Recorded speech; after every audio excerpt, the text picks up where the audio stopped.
Jacques Cartier, grand aventurier, est né l'hiver 1491 à Saint-Malo, à l'époque du duché de Bretagne. Il a grandement contribué à changer notre vision du monde.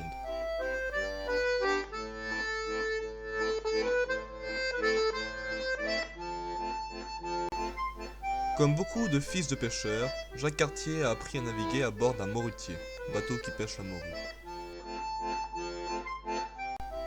Nous ne connaissons pas très bien sa vie avant son premier voyage, car tous les registres d'état civil de Saint-Malo nous manquent entre 1472 et 1494.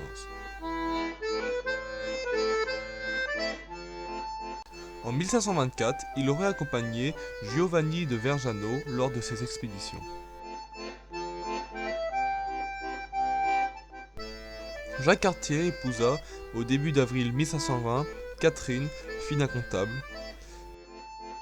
De cette union naquit aucun enfant, mais améliora grandement les conditions de Jacques Cartier.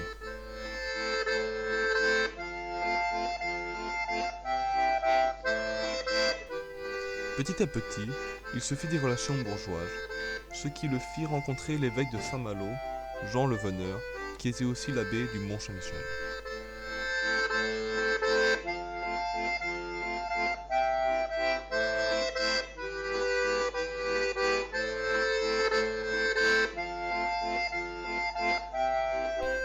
L'évêque prit Jacques Cartier sous son aile et organisa une rencontre avec le roi de France, François Ier, qui venait de rattacher le duché de Bretagne à la couronne de France. L'évêque vanta l'expérience et le mérite du jeune Cartier au roi, le convainquant ainsi de le charger de découvrir un passage pour les Indes vers le nord-ouest. Cartier eut du mal à réunir un équipage à Saint-Malo. En effet, tous les marins avaient un contrat avec les armateurs qui tenaient beaucoup à garder leurs hommes. C'est pour cela que le roi François Ier interdisa à quiconque de sortir du port tant que Cartier n'aura pas eu son équipage.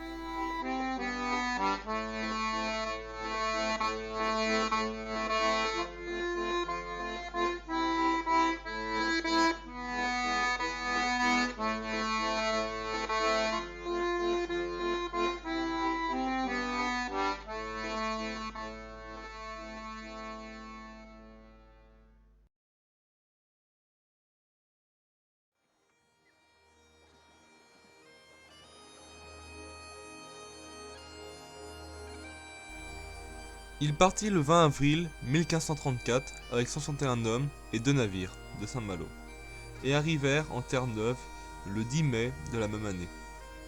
Le voyage ne dura que 20 jours. Il explora minutieusement le golfe de Saint-Laurent et découvre ce qui s'appellera plus tard le Québec.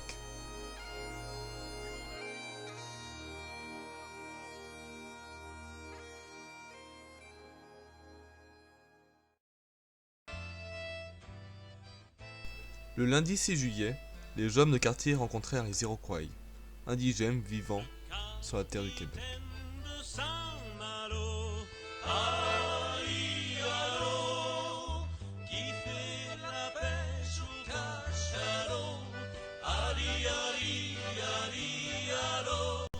Cartier, en sous-nombre et donc potentiellement en danger, ordonna de tirer des coups de canon pour les effrayer. Cela ne marcha qu'un temps. Peu après, une nouvelle rencontre se fit. Les Iroquois furent très accueillants et très vite un marché entre eux s'arrangea.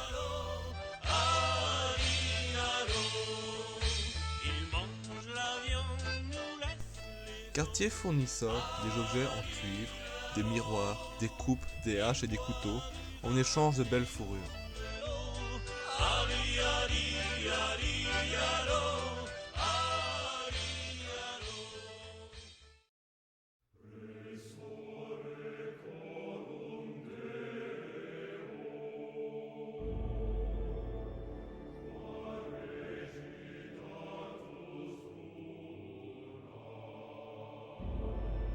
Le 24 juillet, Jacques Cartier prend officiellement possession du territoire au nom du roi de France en érigeant une croix.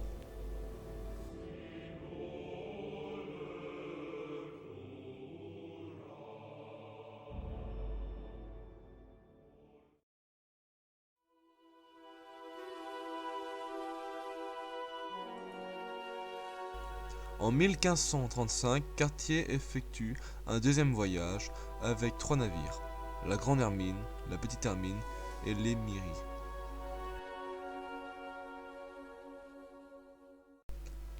À cause du mauvais temps, la traversée fut très houleuse, et les 3 bateaux se perdirent, mais ils retrouvèrent leur route.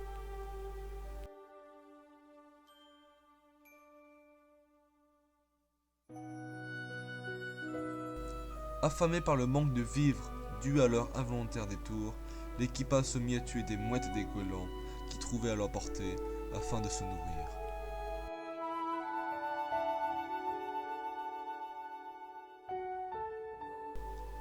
Pendant son voyage, les Iroquois montrent à Cartier quelque chose qui l'étonne, le tabac.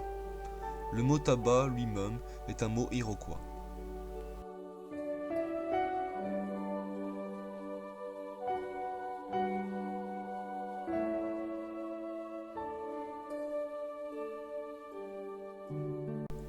Cartier veut se rendre dans les terres, à Achiaka, l'actuel Montréal, ce qui ne plaît pas du tout aux Iroquois, qui veulent garder le monopole des commerces avec les Français.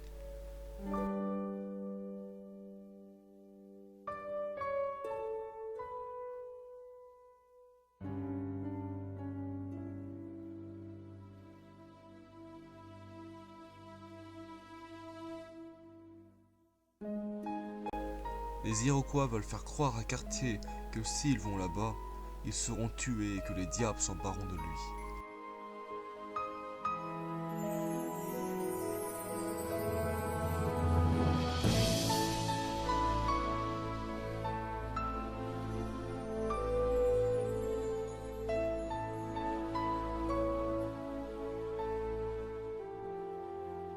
Après de nombreuses mésaventures, Cartier se fâcha avec les Iroquois et repartit en France avec le chef iroquois qui ne reverra jamais son pays.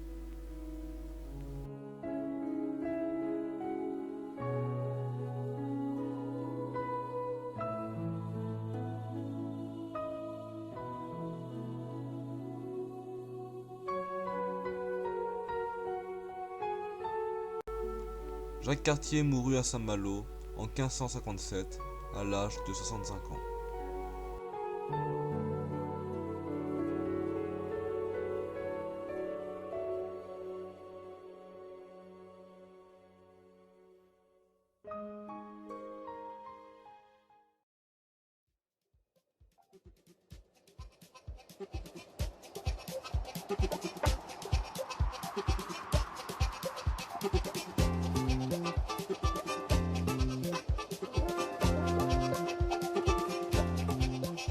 Cartier, Cartier, oh Jacques Cartier, si t'avais navigué à l'envers de l'hiver.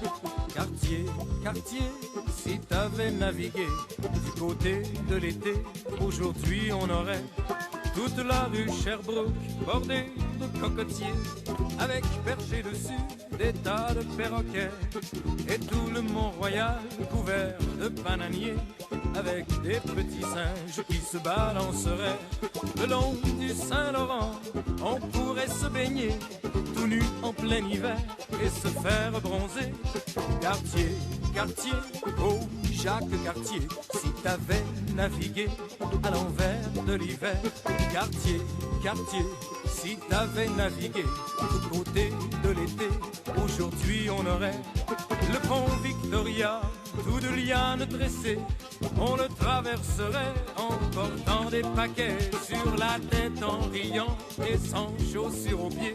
On jouerait du tam-tam et du ukulélé, et toute la rupie sentirait l'oranger, la menthe, le jasmin, le lotus, l'orchidée. Cartier, Cartier, oh Jacques Cartier, si t'avais navigué à l'envers de l'hiver. Cartier, Cartier, si t'avais navigué du côté de l'été, aujourd'hui on aurait sur l'avenue des Pins des girafes étonnées de voir des écureuils leur passer sous le nez, de gros éléphants blancs sur la rue des Lormiers et la place Ville-Marie en forme de minaret.